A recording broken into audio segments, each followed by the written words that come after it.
Matthew 11:28-30.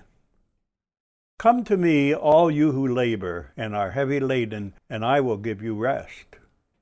Take my yoke upon you and learn from me, for I am gentle and lowly in heart, and you will find rest for your souls. For my yoke is easy and my burden is light.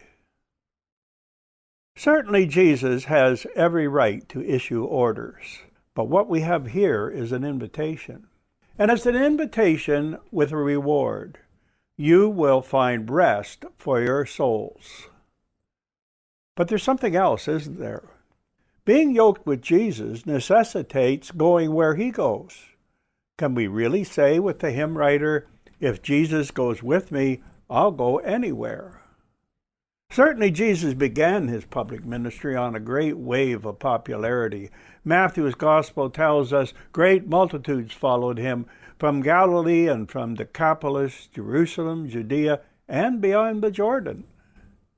That would have been an exciting time to be yoked with Jesus, wouldn't it? However, not only was he a healer, but he was also a revealer, and that wasn't so popular. As John's gospel tells us, God's light had come into the world, and men loved darkness rather than light because their deeds were evil. And because of those evil deeds, they didn't like what he had to say either. Nevertheless, as he told the multitude, I have not spoken on my own authority, but the Father who sent me gave me a command, what I should say and what I should speak. Now, someone has said, if you don't like the message, don't shoot the messenger. But in Israel's case, that's exactly what they did. Remember Stephen's words?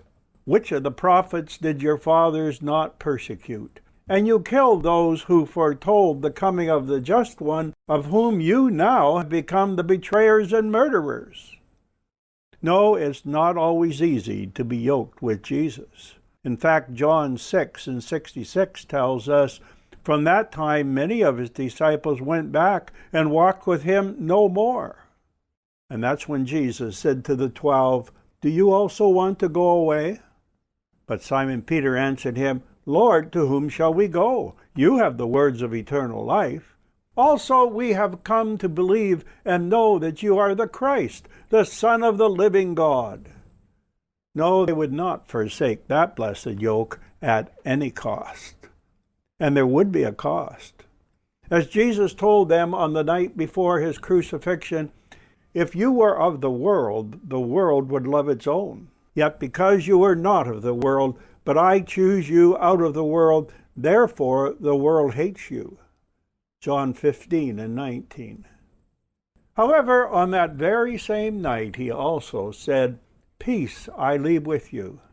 My peace I give to you. Not as the world gives do I give to you. Let not your heart be troubled, neither let it be afraid. It's hard to put those two things together, isn't it?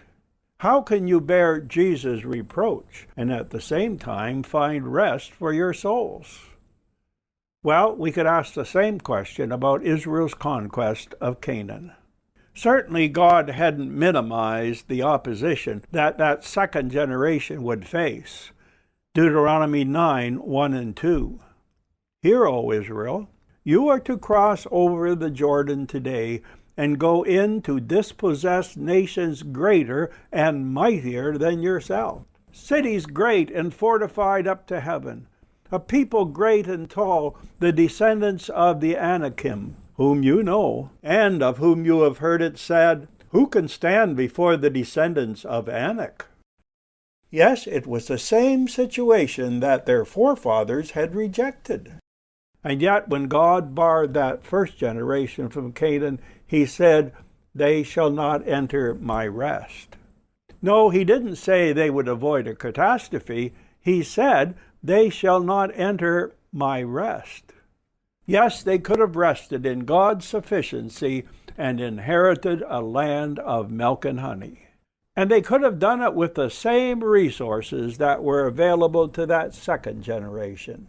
Deuteronomy 9:3. Therefore understand today that the Lord your God is he who goes over before you as a consuming fire.